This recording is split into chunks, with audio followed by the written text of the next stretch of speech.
Greetings, this is Kevin Cardinale coming to you live. Direct upload to YouTube. My channel should come alive on YouTube. Please subscribe and rate my videos 5 stars. Today I'd actually like to congratulate somebody that I've been following for about 6 months now. 6 months? No, probably more like a year. Uh, Peter Schiff, president of Euro-Pacific Capital investment firm, announced his candidacy for the Senate seat, the U.S. Senate seat for the state of Connecticut. For those who do not know who Peter Schiff is, I wrote it in my blog, and you can visit my blog. That is the address above my head. He has been a lone voice with Congressman Ron Paul that warned against the impending financial crisis dating back all the way to 2004, if not before. If you log on to YouTube, you can see video after video of news anchors and financial analysts and guests on the likes of MSNBC laughing at him and calling him wrong on the issue of the impending crisis. All the while, those programs were putting forth propaganda that the fundamentals of the economy were sound. Where have we heard that before? He was not only proselytizing about the impending crash, but he also wrote books. He has a book called The Little Book of Bull Moves in Bear Markets and Crash Proof, How to Profit from the Coming Economic Collapse, which is dated, I believe, 2006. So you can clearly see that he had his finger on the pulse of what was really going on. In his Senate race, his chief opponent is Chris Dodd, Senator Dodd. Senator Dodd, as Peter puts it, is the poster child for this economic crash. He has been pushing forth for more entitlement, more bailouts, more printing of money. Senator Dodd is soundly in the pocket of big banking and Wall Street. Understand that Peter Schiff doesn't invest in Wall Street. 90% of, if not more, of his investments are in foreign investments and not in the dollar at all. Except in 2008 when the entire Western world crashed, Peter Schiff has made his clients money. That means at least a decade or more of profitable quarters and years for all of his clients who have been with Peter Schiff. Like Congressman Ron Paul, Peter Schiff doesn't buy into the Keynesian economic outlook of spend, spend, spend your way out of debt.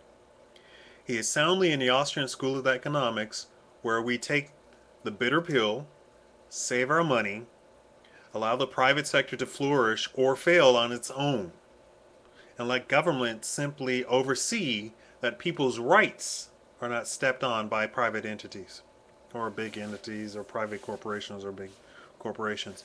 Like Congressman Ron Paul, Peter Schiff recognizes that the Federal Reserve Bank is the main source of all of these bubbles since 1921. It might actually be 1920. He recognizes that we need to abolish the Federal Reserve, which has never ever held to its mandate to stop inflation and stabilize the economy.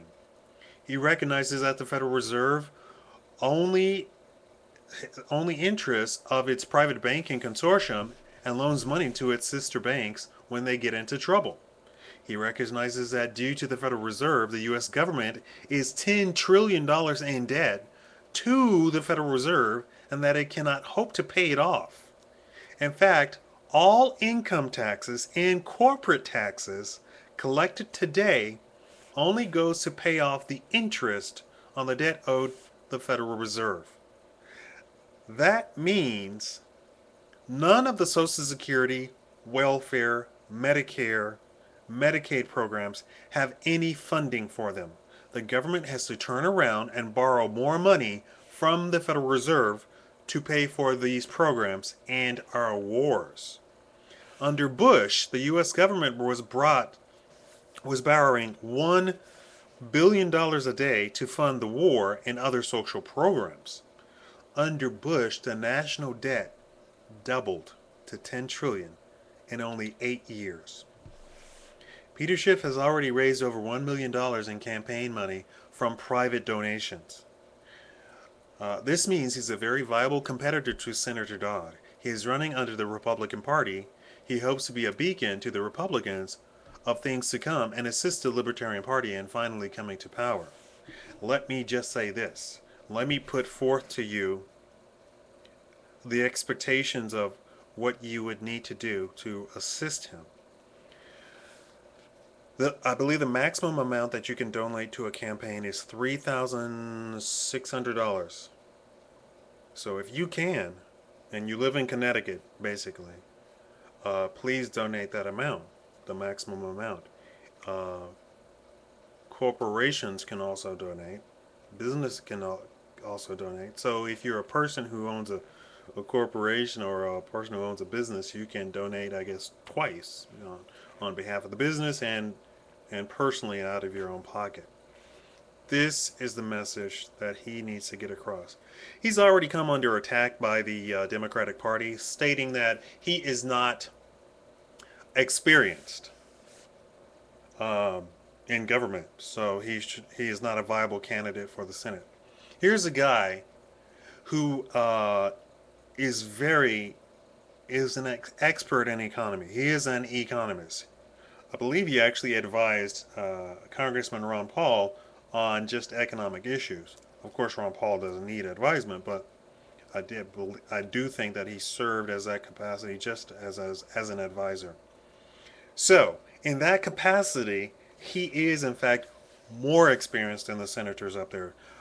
The senators are up there mainly for financial reasons. That is what Congress is there for. The legislature has the power over the purse. If you don't understand that, go read your Constitution. That is what the power of the legislature is. For the Democrats to come out and attack him saying that he does not have experience is naive, and they don't know the Constitution. He does have experience. He has very pointed experience. I'm just putting forth, since I have a degree in political science, I'm putting forth, and I've worked on a couple of campaigns, I'm putting forth this argument, this rebuttal to the stupid argument that he does not have experience. The legislature is there to take care of the purse of America. Who better than somebody who is an economist himself, who is a financial advisor himself, who is a financial expert, who is a political pundit? All right. Not that the Democrats could ever play dirty politics or even have a hope of rebutting anything. They really fail at everything. I'm libertarian. I'm sad for both the Republicans and the Democrats. Peter Schiff is running under the Republican ticket. He is looking at 4 opponents, but we as a nation, or we as citizens of Connecticut, can actually push him forward to the front. He is libertarian at heart. He's running under the Republican ticket because he feels that that is the most expedient way to win. Point blank. It's not unintelligent to do that. It's very intelligent to do that. If you're bothered by labels, get over it. He's a libertarian at heart, which means that he wants to abolish the Fed. He wants less government. Less government means more money in everybody's pocket, including poor people. So if you are bleeding heart for poor people, less government is a ticket. All right, thank you. Visit my blog, sign up, give me 5 stars, give me some love, give me a hug, and hug your neighbor. Unless he's a big black guy named Leon and who might beat you up. Then you just hug from a distance, okay? That was a joke. Thank you. Kevin Gardinale out.